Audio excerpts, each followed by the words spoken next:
पूरा ब्रह्मांड भी इसी नियम पर चलता है। वो क्या है नियम?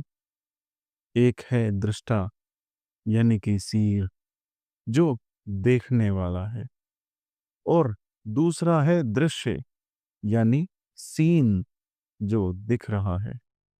दृष्टा ही ब्रह्म है, और जो कुछ भी हमें दिख रहा है, ये पूरा संसार, ये पूरी सृष्टि, ये ब्रह्म का ही एक प्रकट रूप है।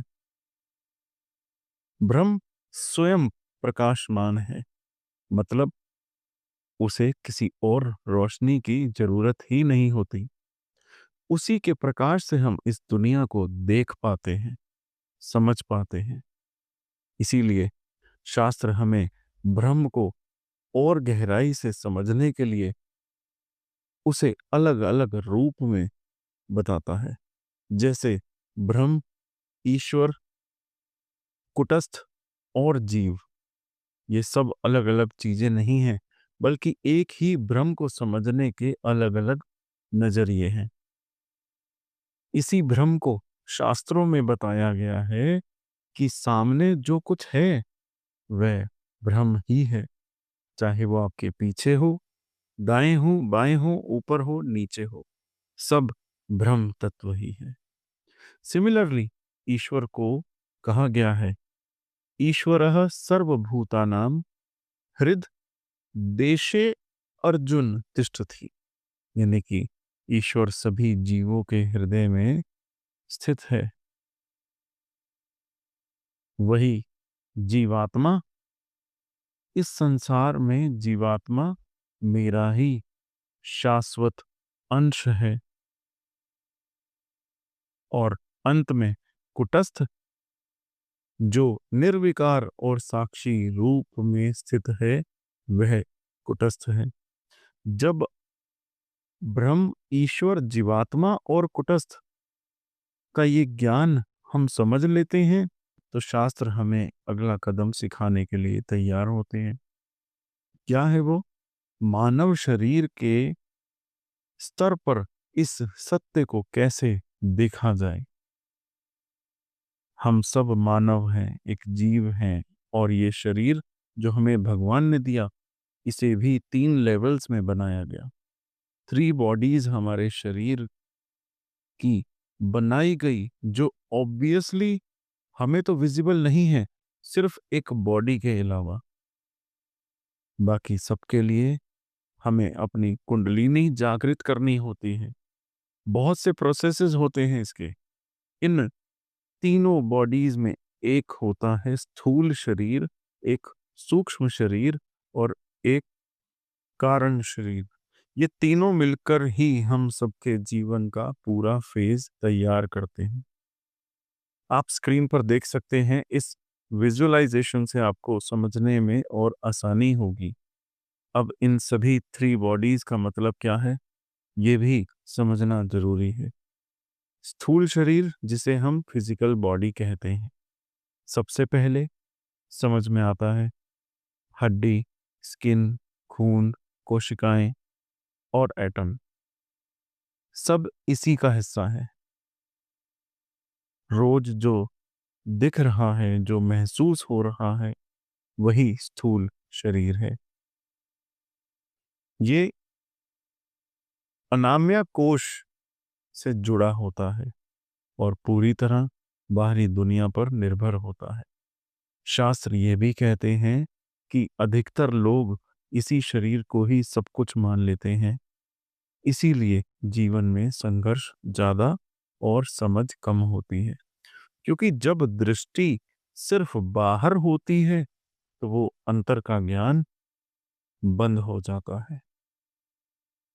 इसके बाद आता है सूक्ष्म शरीर, जो आंखों से नहीं दिखता, लेकिन हर पल काम करता है। सांस चल रही है, मन सोच रहा है, भावना उभर रही है, बुद्धि फैसले ले रही है। ये सब सूक्ष्म शरीर के कारण हो रहा है। ये शरीर प्राणामय, मनोमाया और विज्ञानमय कोश से बना होता है।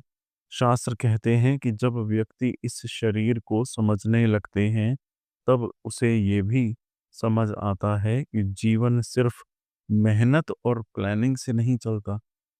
कुछ चीजें एनर्जी के स्तर पर होती हैं, बिना बोले, बिना जोर लगाए। और अब सबसे गहरा स्तर होता है कारण शरीर। ये वो शरीर है जो ना दिखाई देगा, ना महसूस होगा, लेकिन सब कुछ इसी से जन्म लेता है। इसी ही कार्मिक बॉडी, या फिर ये कहूं कि इसे ही कार्मिक बॉडी कहा गया है। ये आनंदमय कोश से जुड़ा होता है, जहां ना चिंता होती है, ना भाव, ना योजना। यहीं पर शुद्ध चेतना का वास होता है। शास्त्र कहते हैं कि ये शरीर ही असल में आत्मा का आसन है। जब व्यक्ति यहाँ स्थिर हो जाता है, तब जीवन में घटनाएं प्लान से नहीं, प्रकृति के नियम से चलने लगती हैं। इसीलिए हमारे बहुत से शास्त्र ये संकेत देते हैं कि जीवन के कुछ पड़ाव ऐसे होते हैं जहाँ नया सोचना, नया बनाना, नई योजना तैयार करना बुद्धि का काम नहीं होता। उस समय सबसे बड़ा ज्ञान होता है चुप रहकर देखना, भरोसा रखना और फ्लो को फॉलो करना। जब आपका कारण शरीर सक्रिय होता है, तब स्थूल शरीर की प्लानिंग अपने आप शांत हो जाती है। और यहीं से ज्योतिष का वो गहरा सूत्र शुरू होता है, जहां केतु का संबंध आपके 8वें भाव से जुड़ता है, जहां करने से ज्यादा होने का सिद्धांत काम करता है। कहते हैं कि सेल्फ यानी कि जो असली आप हो, उसका अनुभव तब तक नहीं होता जब तक ये पांचों कोश क्रॉस ना हो जाएं, क्योंकि ये 5 कोश ही आपके असली स्वरूप को छुपा कर बैठे हुए हैं। हर कोश एक पर्दा है, और यही पर्दे मिलकर भ्रम पैदा करते हैं। व्यक्ति सोचने लगता है कि मैं शरीर हूँ, मैं मन हूँ, मैं बुद्धि हूँ, जबकि शास्त्र साफ कहते हैं कि आप इनमें से कोई भी नहीं हो। बाहर का अनाम्य कोश सबसे स्थूल है, और अंदर का आनंदमय कोश सबसे सूक्ष्म है। जैसे जैसे हम बाहर से अंदर की यात्रा करते हैं, वैसे वैसे ज्ञान गहरा होता है और भ्रम धीरे धीरे टूटने लगता है। इनमें से एक ऐसा कोश है जिसे आप आज की इस वीडियो के टॉपिक को समझने में और भी आसानी होगी आपको, क्योंकि अगर मैं कोई भी टॉपिक आपको बताऊं, तो हर किसी के अंदर एक क्यूरोसिटी रहती है कि इसका लॉजिक क्या है, ये टॉपिक ऐसा क्यों है, वैसा क्यों है। समझिए, इन 5 कोशों में से एक ऐसा कोश है जो आज के पूरे टॉपिक को समझने में आपकी मदद करेगा। क्योंकि जब भी आप कोई गहरा या फिर कोई गहराई वाला ज्योतिष का सूत्र सुनते हैं, तो आपके मन में एक नेचुरल क्यूरियोसिटी होती है कि इसका लॉजिक क्या है, ऐसा ही क्यों होता है, वैसा क्यों नहीं हुआ। ये जो लॉजिक है, ये सिर्फ ग्रहों से नहीं आता, बल्कि बुद्धि के स्तर से आता है। इसीलिए शास्त्र हमें विज्ञानमय कोश की तरफ ले जाते हैं, जो कोश बुद्धि का होता है, जो सत्व गुण से बना होता है। लेकिन शास्त्र ये भी साफ करते हैं कि ये कोश भी आप नहीं हो, क्योंकि इसकी भी शुरुआत होना और इसका भी अंत होना निश्चित है। जो ये विज्ञानमय कोश को अगर ध्यान से समझ गया, तो ये सिर्फ एक इफेक्ट है, कोई कॉज नहीं। ये इनर्ट है, खुद से चमकता नहीं। ये चमकता है तो सिर्फ इसीलिए क्योंकि इसे पीछे या फिर इसके पीछे की चेतना का प्रतिबिंब पड़ता है। इस कोश के साथ 5 ज्ञान या फिर पंच ज्ञान इंद्रियां जुड़ी होती हैं, जो जागृत अवस्था में यही कोश करता धरता बन जाता है। लेकिन नींद में यही कोश एक लय बन जाता है, लय हो जाता है, खुद ही शांत हो जाता है। शास्त्र यहीं पर एक लाइन क्लियर कर देते हैं कि मैं विजानमया कोश नहीं हूँ, मैं तो उसका साक्षी हूँ। और जब व्यक्ति ये समझ लेता है, तब पहली बार उसे अपनी बुद्धि से थोड़ा ऊपर उठने का रास्ता मिलता है। प्राणायाम, मनोमय और विज्ञानमय, ये तीन मिलकर सूक्ष्म शरीर बनते हैं।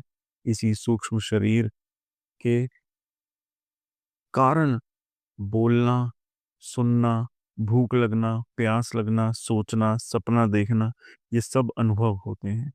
मृत शरीर में ना सांस होती है, ना गर्मी होती है, ना बोलने की शक्ति होती है। इसका मतलब साफ है कि शरीर से ज्यादा महत्व सूक्ष्म शरीर का है। जागृत और स्वप्न दोनों अवस्था में यही शरीर काम करता है। शास्त्र तो यहाँ तक कहते हैं, प्रेत या भटकी हुई शक्तियां भी इसी सूक्ष्म शरीर के प्रकट रूप होते हैं। मतलब जो कुछ भी मूवमेंट है, क्रिया है, तब इसी स्तर पर होती है। इस सूक्ष्म शरीर के अंदर अहंकार बुद्धि में छुपा होता है, और स्मृति यानी चित्त मन के अंदर छुपी होती है। पंच ज्ञानेंद्रियां, पंच कर्म इंद्रियां, पंच प्राण, मन, बुद्धि, चित्त और अहंकार, ये सब मिलकर एक पूरा शहर बनाते देते हैं, जिसे शास्त्र पूरी अष्टक कहते हैं। लेकिन याद रखिए, ये पूरा शहर भी आप नहीं हो। ये सिर्फ एक व्यवस्था है जिसके माध्यम से चेतना का खेल चल रहा है। अब इन सारी ज्ञान की बातों को अगर हम एक सूत्र में बांध कर देखें, तो यहीं से आज के पूरे टॉपिक का सार निकल कर आता है। केतु का तत्व है ऐसा जो व्यक्ति को स्थूल शरीर और बुद्धि के गहरे या गहराई से निकालकर सूक्ष्म और कारण स्तर की तरफ ले जाता है। और आठवां भाव शास्त्रों में वही स्थान माना गया है जहां गुप्त, अदृश्य और अचानक घटित होने वाली चीजें काम करती हैं। जब केतु से आठवां भाव एक्टिवेट होता है, तो शास्त्र ये संकेत देते हैं कि व्यक्ति को विज्ञान में कोश की प्लानिंग पावर से थोड़ा पीछे हट जाना चाहिए। यहाँ बुद्धि योजना बनाना बंद करती है और कारण शरीर का नियम चलने लगता है। इसीलिए शास्त्र कहते हैं कि इस अवस्था में नई योजना बनाना प्रकृति के फ्लो के विरुद्ध होता है। जो काम होने हैं वो सूक्ष्म और कारण स्तर से अपने आप होते हैं। व्यक्ति का कर्तव्य सिर्फ इतना होता है कि वे साक्षी भाव में स्थिर रहे। तो चलिए फटाफट से अपनी कुंडली को खोल लीजिए और बस इतना देखिए कि आपका केतु किस भाव में है, और फिर आपको बस स्क्रीन पर देखना है कि उस भाव में बैठे केतु से आठवां भाव कौन सा आ रहा है। अगर केतु फर्स्ट हाउस में है तो केतु से आठवां भाव हुआ अष्टम भाव। इस योग में जीवन सीधा नहीं चलेगा, कभी अचानक गिरावट, कभी अचानक ऊपर उठना, और कारण समझ नहीं आएगा।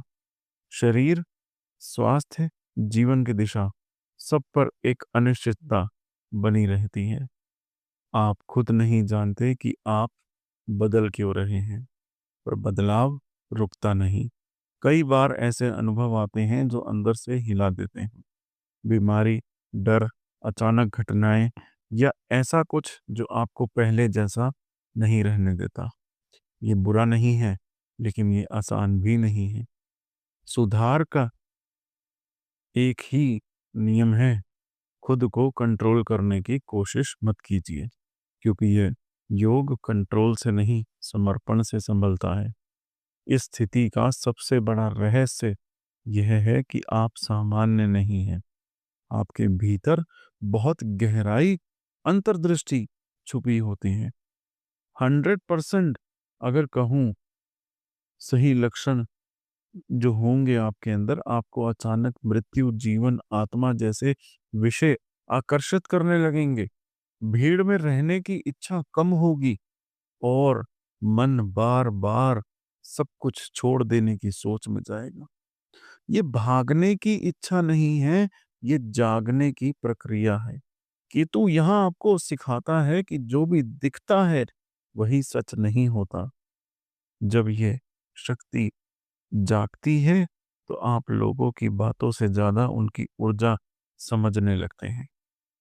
पैसे के मामले में ये योग साफ कहता है, अचानक लाभ और अचानक हानि दोनों पॉसिबल हैं।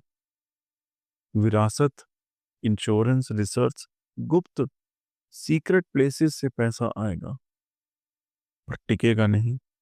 और अगर टिकेगा तभी जब आप उससे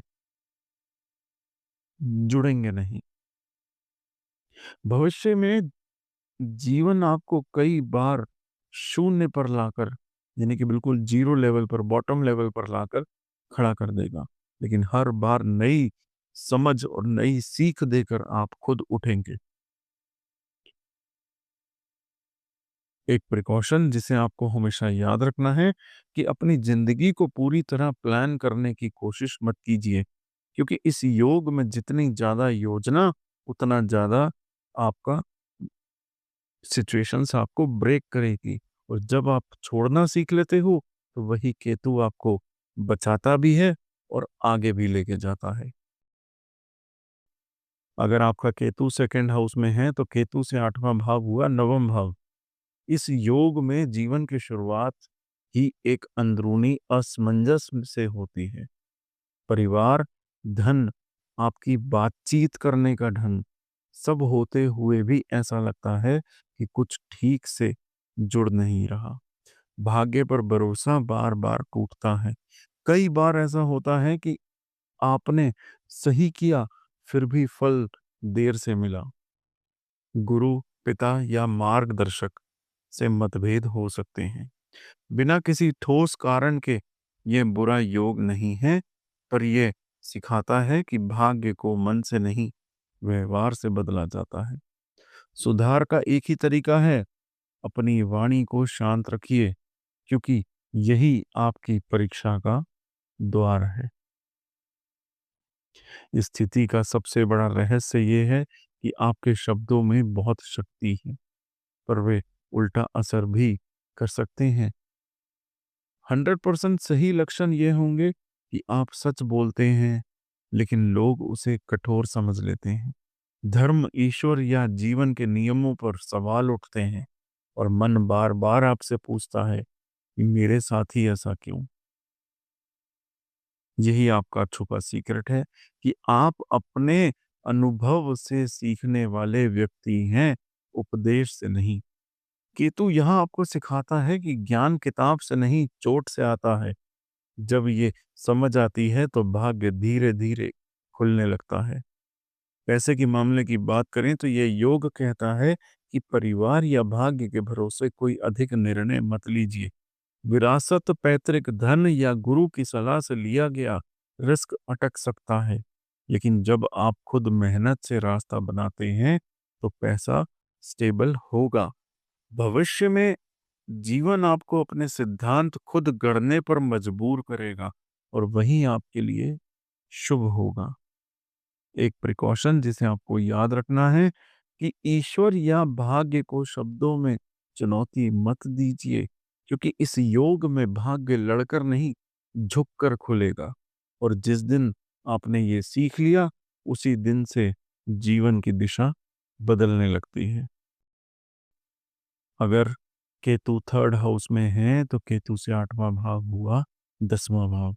इस योग में व्यक्ति बहुत मेहनती होता है, उसका श्रेय देर से मिलता है। आप काम करते हैं, जिम्मेदारी उठाते हैं, फिर भी लगता है कि पहचान किसी और को मिल गई। करियर में अचानक बदलाव, बिना तैयारी के रोल बदलना या ऐसा काम करना पड़ सकता है जिसकी आपने कभी योजना नहीं बनाई थी। बॉस से गवर्नमेंट से, सिस्टम से, इनसे टकराव हो सकता है, बिना गलती के भी। ये बुरा योग नहीं है, पर ये सिखाता है कि कर्म दिखाने से नहीं, निभाने से बड़ा होगा। सुधार का एक ही तरीका है, अपने काम को शांत भाव से करते रहिए, क्योंकि यही भाव आगे चलकर आपकी ढाल बनेगा। इस स्थिति का सबसे बड़ा रहस्य ये है कि आप में नेतृत्व की शक्ति है, पर वह शोर नहीं मचाती। 100% जो एक्यूरेट जो आपके अंदर लक्षण होंगे कि आप अकेले काम करना पसंद करते हैं, मेहनत पर भरोसा रखते हैं और दिखावे से दूर रहते हैं। कई बार तो आपको लगता है कि मैं इतना करता हूँ, फिर भी कुछ अधूरा-सा है, और यही अधूरापन अपनी ताकत है आपकी। केतु यहाँ आपको सिखाता है कि सच्चा कर्म वही है जो बिना तालियों के किया जाए। जब ये समझ आती है तो आपका काम खुद बोलने लगता है और वही आपकी पहचान बनती है। पैसे के मामले में ये योग कहता है कि करियर को लेकर जल्दबाजी में कोई बड़ा फैसला मत लीजिए। अचानक नौकरी को छोड़ना, पद बदलने की योजना या प्रतिष्ठा के लिए जोखिम लेना नुकसान देगा आपको। लेकिन जो अवसर, जो अपॉर्चुनिटीज आपको बिना मांगे आएंगी, वही आगे चलकर आपको स्टेबिलिटी देंगी। भविष्य में जीवन आपको सिखाएगा कि नाम से ज्यादा काम जरूरी है। कुछ सावधानी जो हमेशा याद रखनी है कि अपने कर्म की तुलना किसी और से मत कीजिए, क्योंकि इस योग में तुलना करने से मन टूटता है और स्वीकार करने से आपका नए रास्ते खुलते हैं। अगर आपका केतु 4th हाउस में है तो केतु से 8वां भाव हुआ 11वां भाव। इस योग में मन की शांति और इच्छाओं के बीच लगातार टकराव रहता है। आप जो चाहते हैं वही सबसे देर से मिलता है। चाहे दोस्त हो, आपका नेटवर्क हो या सोशल लाइफ हो, सब होते हुए भी अंदर से एक दूरी बनी रहती है। कई बार तो ऐसा लगता है कि मैं सबके बीच हूँ, फिर भी अकेला क्यों हूँ? अचानक किसी दोस्त या फ्रेंड से दूरी हो जाना, उम्मीद टूटने जैसे अनुभव आना, ये बुरा योग बिल्कुल भी नहीं है, पर ये सिखाता है आपको कि हर इच्छा पूरी होना सुख नहीं देगा। सुधार का एक ही तरीका है, अपेक्षा कम कीजिए, क्योंकि यही मन को हल्का करता है। इस स्थिति का सबसे बड़ा रहस्य ये है कि आपकी इच्छाएं साधारण नहीं होती। 100% जो लक्षण आपसे मैच करेंगे कि आप छोटी उपलब्धियों से खुश नहीं होते, समाज की भीड़ से जल्दी थक जाते हैं और मन बार-बार एक अलग रास्ता ढूंढता है। यही आपका छुपा हुआ सीक्रेट है। आपको भीड़ नहीं, उद्देश्य चाहिए। केतु यहाँ आपको सिखाता है कि सच्ची तृप्ति मिलने से नहीं, सही कारण से मिलती है। जब ये समझ आती है तो इच्छा अपने आप शुद्ध होने लगती है। पैसे के मामले में ये योग लाभ की योजना बनाने से ज्यादा नुकसान की संभावना रखता है। शेयर मार्केट, नेटवर्किंग या दोस्तों के भरोसे किया गया निवेश अटक सकता है, लेकिन जो लाभ बिना मांगे अचानक आते हैं, वही टिकते हैं। भविष्य में जीवन आपको सिखाएगा कि कम लोग, सही लोग ज्यादा जरूरी हैं। यानी कि लोग कम हों, लेकिन वो उनका सही होना बहुत जरूरी है। प्रिकॉशन जो आपको याद रखनी है कि अपनी इच्छाओं को दूसरों के सामने मत गिनिए, क्योंकि इस योग में जो इच्छा बोली जाती है वही सबसे पहले टूटती है। जो आप चुपचाप छोड़ देते हो, वही समय आने पर पूरी हो जाती है।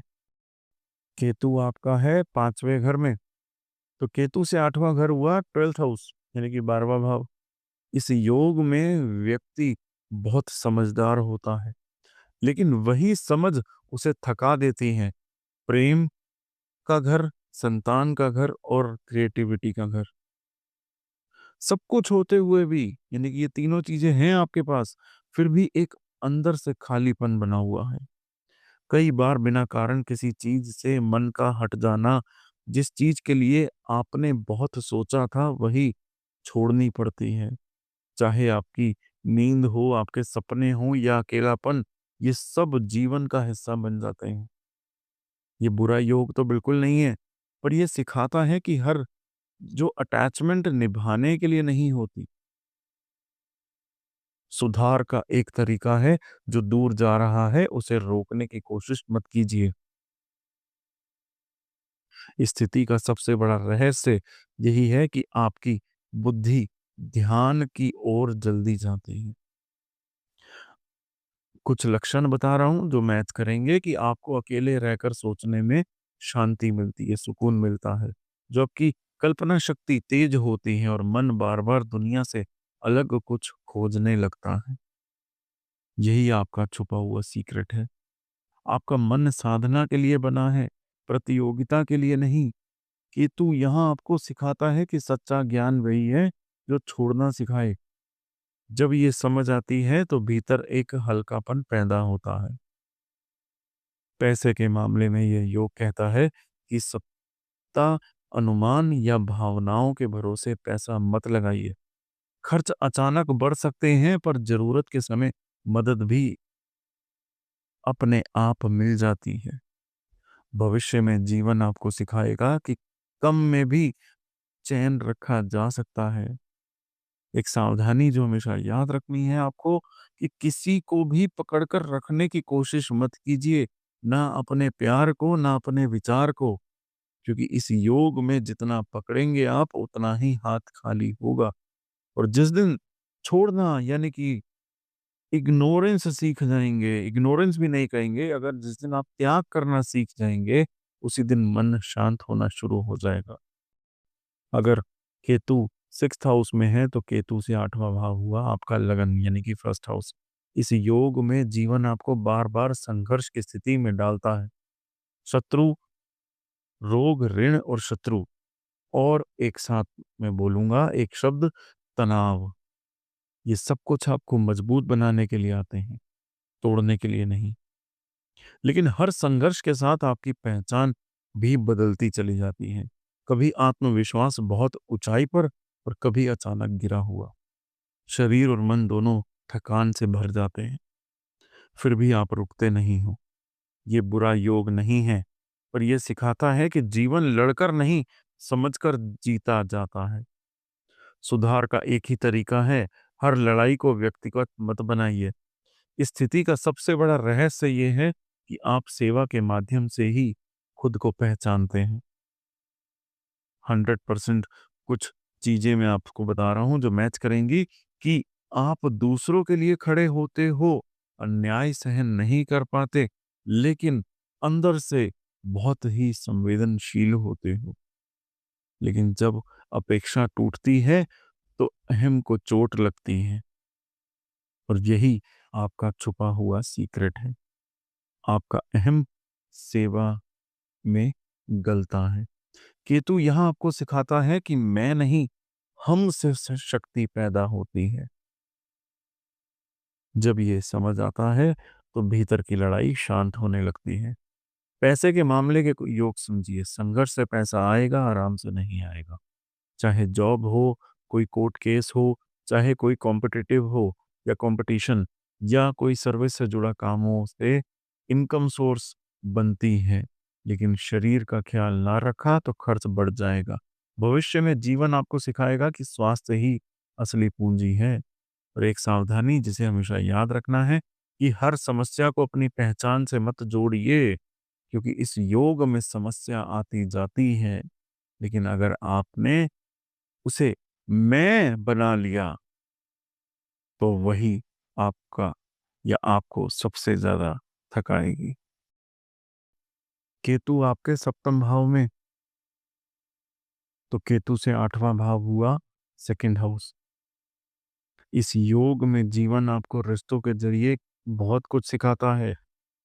मैरिज, पार्टनरशिप या आपके करीबी संबंधों में दूरी का अनुभव हो सकता है। सामने वाला पास होकर भी दूर लगेगा। परिवार और धन की स्थिरता बार-बार हिलती है। कई बार आपकी कही बात गलत समझ ली जाती है और वही बात रिश्तों में दरार डाल देती है। ये बुरा योग नहीं है, पर यह सिखाता है कि हर रिश्ता सुरक्षा नहीं देता। सुधार का एक ही तरीका है, बोलने से पहले ठहरना, क्योंकि यही एक शब्द बहुत कुछ बदल देता है। इस स्थिति का सबसे बड़ा रहस्य ये है कि आपकी वाणी में सच्चाई है और मिठास नहीं। कुछ लक्षण जो आपसे मैच करेंगे कि आप साफ बोलते हैं, समझौता पसंद नहीं करते और भीतर से या आपके इनर वर्ल्ड से, आपके अंदर की आत्मनिर्भर रहना चाहते हैं आप। लेकिन जब संबंधों से अपेक्षा रखते हैं तो चोट लगती है। यही आपका छुपा सीक्रेट है। आपका असली सहारा लोग नहीं, आपके मूल्य हैं, आपकी वैल्यूज हैं। केतु यहाँ आपको सिखाता है कि जो रिश्ता सच पर टिका हो वही टिकता है। जब ये समझ आता है तो भीतर एक स्थिरता बनती है। पैसे के मामले में ये योग आपसे कहता है कि साझेदारी हो, यानी कि पार्टनरशिप हो, या रिश्तों के भरोसे धन का निर्णय मत लीजिएगा।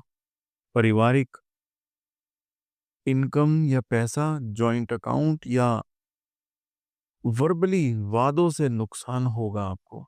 लेकिन जब आप अपने दम पर कमाते हैं तो पैसा टिकता है। भविष्य में जीवन आपको सिखाएगा कि कम बोलना, साफ बोलना ही आपकी रक्षा है।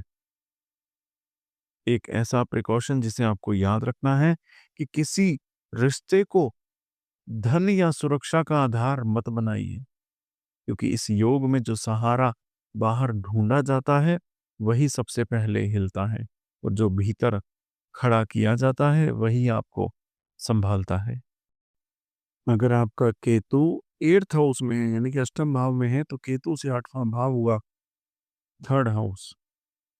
इस योग में व्यक्ति भीतर से तो बहुत गहरा होता है, पर बाहर से शांत दिखता है। अचानक घटने वाली घटनाएं, सीक्रेट्स, डर या ऐसी स्थितियां आती हैं जो आपको भीतर तक हिला देती हैं। लेकिन जीवन आपको भागने नहीं देता। बार बार ऐसी स्थिति बनती है जहां आपको खुद आगे बढ़ना पड़ता है। आपके भाई बहन, कम्युनिकेशन और आपके डिसीजंस, इन सब में उतार चढ़ाव आते हैं। ये कोई बुरा योग नहीं है, पर ये आपको जो सीख देना चाहता है उसे समझिए कि साहस सोचने से नहीं, करने से पैदा होगा। सुधार का एक ही तरीका है, डर को नाम दीजिए, उसे छुपाइए मत। इस स्थिति का सबसे बड़ा रहस्य है कि आप संकट में सबसे सही निर्णय लेते हैं। 100% सही जो मैच करने वाले लक्षण होंगे आप में, कि सामान्य समय में आप अनिर्णय में रहते हैं, लेकिन जब हालात बिगड़ते हैं तब आपका दिमाग बहुत फास्ट फॉरवर्ड हो जाता है। बोलने में संकोच, अकेले काम करने की आदत और अचानक साहसिक कदम, ये सब दिखेंगे आपके अंदर, और यही आपका छुपा हुआ सीक्रेट भी है। आप डर के बाद नहीं, डर के बीच जागते हैं। कि तू यहाँ आपको सिखाता है कि भीतर मर चुका हो वही निडर होकर बोल पाता है। यानी कि जो भी आपके अंदर की चीज मर चुकी है, तभी आप निडर होकर बोल पाओगे। पैसे के मामले में ये योग कहता है कि जल्दबाजी में कोई रिस्क नहीं लेना, खासकर भावनाओं में आकर। शॉर्टकट, सट्टेबाजी या कोई सीक्रेट डील से नुकसान हो सकते हैं, लेकिन जो काम आपने हाथों से, अपने प्रयास से किया जाता है, वही आगे चलकर स्थिरता देता है। भविष्य में जीवन आपको सिखाएगा कि डर से भागकर नहीं, उसे समझकर पैसा टिकता है। एक ही सावधानी हमेशा याद रखें, डर को छुपाने के लिए ज्यादा बोलने या दिखाने की कोशिश मत कीजिए, क्योंकि इस योग में जो डर स्वीकार कर लेता है या कर लिया जाता है वही ताकत बन जाता है, और जो छुपाया जाता है वही भीतर ही भीतर कमजोर करता है। जब केतु होता है 9वें भाव में, तो उसका 8वां भाव बना आपका 4th हाउस, यानी कि चौथा भाव। तो जीवन में सबसे पहला असर तो आपकी मन की शांति पर पड़ेगा। बाहर से सब कुछ ठीक लगेगा पर अंदर एक खालीपन रहेगा। ऐसा लगता है जैसे घर होकर भी घर नहीं है। माँ से जुड़ा भाव है, सुख सुविधा, स्थिरता, ये सब अपने आप में उलझे रहते हैं। कई बार बिना कारण घर बदलना पड़ता है और मन घर में टिकता नहीं। ये बुरा योग नहीं है, लेकिन ये सिखाता है कि शांति बाहर नहीं, भीतर से आएगी। सुधार का एक ही तरीका है, घर को पकड़ कर रखने की कोशिश मत कीजिए, क्योंकि यह भाव पकड़ से नहीं, समझ से ठीक होता है। इस स्थिति का सबसे बड़ा रहस्य यही है कि आपका मन बहुत गहराई से सोचता है, पर उसे शब्द नहीं मिलते। आप ज़्यादा बोलते नहीं हैं, पर बहुत महसूस करते हैं। आपको भीड़ में अकेलापन लगेगा, बचपन की यादें अचानक भारी हो जाएँगी और मन बार-बार शांति ढूँढेगा। यही आपका छुपा हुआ सीक्रेट है। आप ध्यान, साधना और मौन से जल्दी जुड़ते हैं। केतु तो यहाँ पर आपको सिखाता है कि सुख चीज़ों से नहीं, स्टेबिलिटी को स्वीकार करने से या फिर सिचुएशन को एक्सेप्ट करने से आएगा। जब ये समझ आती है तो मन अपने आप हल्का होने लगता है। अब फाइनेंशियल स्टेटस की बात करें तो घर, ज़मीन, वाहन से जुड़ा कोई या कोई नया प्लान सोच समझकर नहीं, बल्कि मजबूरी से बनेगा। जानबूझकर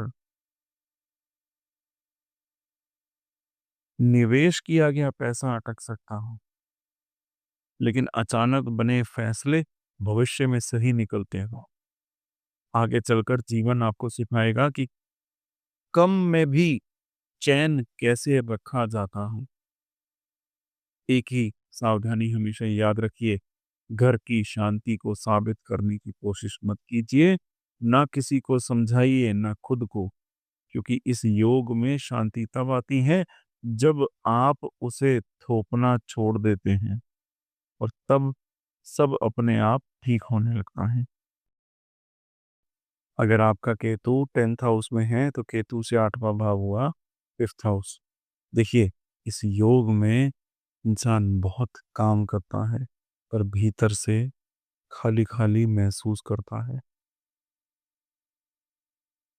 पद, नाम और जिम्मेदारी सब होता है, फिर भी मन पूछता है बस इतना ही। करियर में अचानक ऐसा मोड़ आता है जहां आपकी बनाई हुई छवि टूटने लगती है। कई बार आपकी समझ, आपकी प्लानिंग काम नहीं आती, चाहे आपका प्यार हो, लव लाइफ हो, संतान हो या फिर आपकी क्रिएटिविटी, सोच में ही असमंजस रहता है।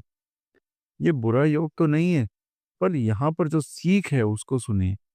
हर सफलता बुद्धि से नहीं, समय से मिलती है।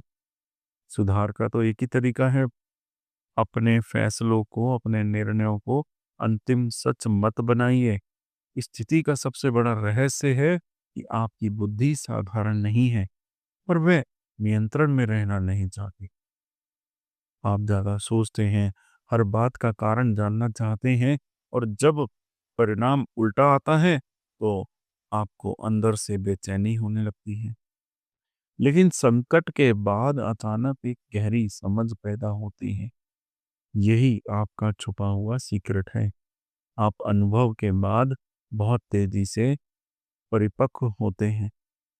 केतु यहाँ आपको सिखाता है कि ज्ञान वही है जो आपको झुका दे। जब ये समझ आती है तो मन हल्का हो जाता है। पैसे के मामले में ये योग कहता है कि अपने टैलेंट या बुद्धि के भरोसे कोई बड़ा जोखिम मत लीजिए। चाहे सट्टा हो, क्रिएटिव इन्वेस्टमेंट हो या मुझे सब पता है वाला फैसला, नुकसान देगा। लेकिन जो काम धीरे धीरे बिना दिखावे के किया जाता है, वही स्टेबिलिटी लाता है। भविष्य में जीवन आपको सिखाएगा कि नाम से नहीं, समझ से स्थिरता आएगी। एक ही सावधानी है, उसे आपको हमेशा याद रखना है कि अपनी बुद्धि को दूसरों के ऊपर साबित करने की कोशिश मत कीजिए, क्योंकि इस योग में घमंड से बुद्धि ढक जाती है और नम्रता से विवेक जागता है। जब केतु 11वें भाव में हो तो उसका 8वां भाव बनेगा छठा भाव। तो जीवन में एक अजीब सा पैटर्न बनता है आपके। आप अपनी लाइफ में लड़ाइयाँ खुद नहीं चुनते, पर लड़ाइयाँ आपको चुन लेती हैं। शत्रु, विरोध, कर्ज, मानसिक दबाव, ऑफिस पॉलिटिक्स, ये सब बिना बुलाए आते हैं आपके पास। आप सोचते हैं कि मैं तो शांति से चल रहा था, पर अचानक ऐसी स्थिति आती है कि जहां आपको मजबूरी में खड़ा होना पड़ता है। ये स्थिति बुरी नहीं होती बिल्कुल भी, पर थकाने वाली जरूर होती है। शास्त्रों की भाषा में कहूं तो अनिच्छा से किया गया धर्म है ये। यहाँ सुधार का एक ही तरीका है, भागने की आदत छोड़ना।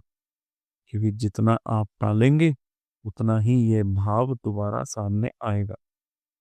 स्थिति का सबसे बड़ा रहस्य ये है कि आप में शत्रु पहचानने की दिव्य क्षमता छुपी है, पर वो तभी जागती है जब संकट आएगा। जब ये सक्रिय होता है तो लक्षण 100% साफ दिखते हैं कि आपको अचानक लोगों के नियत समझ आने लगती है। झूठ सहन नहीं होता, मन भीतर ही भीतर अलग थलग रहने लगता है। ये अकेलापन कमजोरी नहीं बल्कि आपकी रक्षा प्रणाली है। केतु यहाँ आपको सिखाता है कि हर लड़ाई तलवार से नहीं लड़ी जाएगी। कई बार चुप रहकर, साइलेंट होकर, पीछे हटकर, बैकफुट पे जाकर और समय को काम करने देकर जीत मिलती है। यही आपका एक्टिवेट होने वाला सीक्रेट है। पैसे के मामले में ये योग कहता है, कर्ज या उधारी से जुड़ा कोई नया प्लान मत बनाइए। अगर आएगा तो मजबूरी से आएगा और समय पर चूक भी जाएगी। लेकिन जानबूझकर लिया गया कर्ज भारी पड़ता है। भविष्य में अचानक कोई कानूनी, नौकरी या स्वास्थ्य से जुड़ा खर्च आ सकता है, पर डरने की जरूरत नहीं है। समाधान अपने आप निकलता है। एक ही सावधानी याद रखनी है, किसी से दुश्मनी पालने की कोशिश मत कीजिए और किसी को हराने की योजना मत बनाइए। क्योंकि इस योग में जो भी संघर्ष होगा वह आपकी योजना से नहीं, ईश्वर की योजना से होगा, और वही अंत में आपको सुरक्षित रखेगा। केतु बैठा है आपका 12th हाउस में, तो केतु से 8वां भाव बनता है 7th हाउस। इस योग में जीवन आपको रिश्तों के माध्यम से त्याग सिखाता है, डिटैचमेंट सिखाता है। चाहे वो आपकी मैरिड लाइफ हो, आपकी पार्टनरशिप हो या आपके करीबी रिलेटिव्स, एक अजीब सी दूरी महसूस होगी। सामने वाला पास होकर भी दूर लगेगा। कई बार तो बिना गलती के अलगाव जैसे अनुभव आएंगे। अब बहुत देते हैं पर बदले में वैसी प्रतिक्रिया नहीं मिलती। ये बुरा योग तो नहीं है, पर यह सिखाता है कि हर रिश्ता पकड़कर रखने के लिए नहीं होता। उधार का एक ही तरीका है, रिश्तों में उम्मीद कम रखिए, क्योंकि यहाँ उम्मीद ही सबसे बड़ी परीक्षा है। इस स्थिति का सबसे बड़ा रहस्य है कि आप अपने रिश्तों में दर्पण देखते हैं। 100% सही लक्षण जो मैं आपको अगर बताऊं कि आप सामने वाले की कमी तुरंत पहचान जाओगे, अकेले रहकर भी पूरा महसूस कर सकते हो, और अंदर से एक भाव रहता है कि मुझे किसी की जरूरत नहीं, पर साथ अच्छा लगता है। यही आपका छुपा हुआ सीक्रेट है कि आपका मन मोक्ष के बहुत करीब होता है। केतु यहाँ आपको सिखाता है कि संबंध तब शुद्ध होते हैं जब उनमें पकड़ नहीं होती। जब ये समझ आती है तो रिश्ते हल्के हो जाते हैं। पैसे के मामले में ये योग कहता है कि साझेदारी, विवाह और कॉन्ट्रैक्ट के भरोसे आर्थिक भविष्य मत बनाइए। नुकसान चुपचाप हो सकता है, लेकिन जो पैसा एकांत, विदेश या सेवा या परोपकार से जुड़ा हो वही शांति देता है। भविष्य में जीवन आपको सिखाएगा कि कम संबंध, साफ संबंध ज्यादा सुख देते हैं। एक सावधानी जो हमेशा याद रखनी है कि किसी भी रिश्ते को अपना मोक्ष या बंधन मत बनाइए। क्योंकि इस योग में जो रिश्ता पकड़ बनता है वही दुख देता है, और जो रिश्ता मुक्त रहता है वही स्टेबिलिटी देता है।